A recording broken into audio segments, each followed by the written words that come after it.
Let's cover the video features. While the LUMIX S5 Mark II has loads of professional features, a beginner will be able to use it in a way that will deliver excellent results with very little effort. For example, I shoot a lot outdoors in aperture priority mode. This allows me to get the blurry background look, but the camera takes care of the ISO and shutter speed automatically. Furthermore, if I wanted to prioritize the shutter speed for natural motion blur, I could set the camera to the S setting in the quick menu option. In the studio here, I shoot manually. This ensures that the cameras don't auto adjust when I don't want them to. Depending on your shooting situation, you can make this work with very little effort. Whether you're a professional or a beginner, there's a mode that will work for you. Another major advantage to the Panasonic S5 Mark II is its ability to capture a 3x2 video image using the full sensor.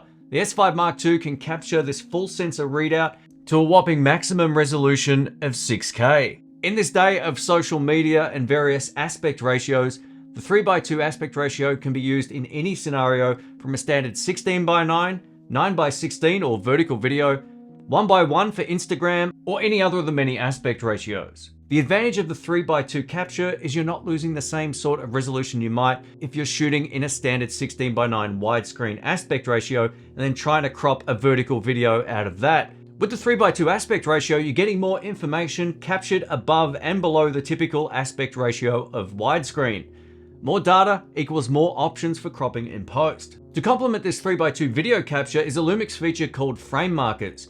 These framing markers make it easy to frame an aspect ratio without actually cropping in while recording. There are plenty of aspect ratios to choose from, and these offer an easy way to frame content in different platforms while recording in that full 3x2 ratio. The frames can be adjusted by color or aspect ratio in the camera's menu system. The Panasonic S5 Mark II has the full version of Vlog, which captures the most dynamic range when shooting video.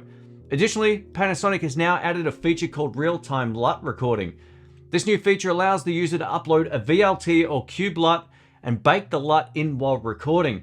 Previously, LUTs had to be applied in post-production. This is a huge time saver for folks wanting to shoot for efficiency while still drawing on the full dynamic range of the camera.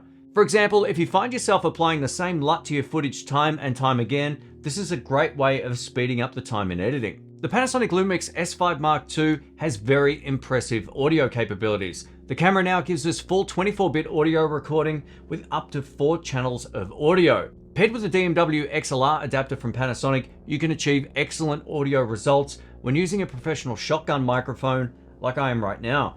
The 4 channels of audio can either be set up using the XLR channels, onboard microphone system, or the 3.5mm audio jack. Video shooters, including myself, shoot Panasonic for their choice of color science. The S5 Mark II gives us a great straight out of camera look when shooting in many of the standard picture profiles.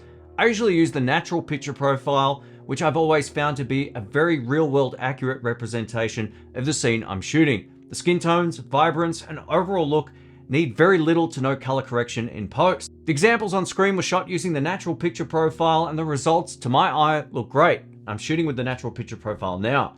Dynamic range is the camera's ability to retain the brightest and darkest part of any scene while not losing information. The 14+ stops of dynamic range paired with this full frame sensor and excellent color science will render excellent results. The LUMIX S5 Mark II is a 10-bit camera at heart. If you're using the MOV option, you'll see a mix of 10-bit 422 and 10-bit 420 options. The MP4 option houses the very few 8-bit codecs that might come in handy for quick turnaround projects where 10-bit is not required.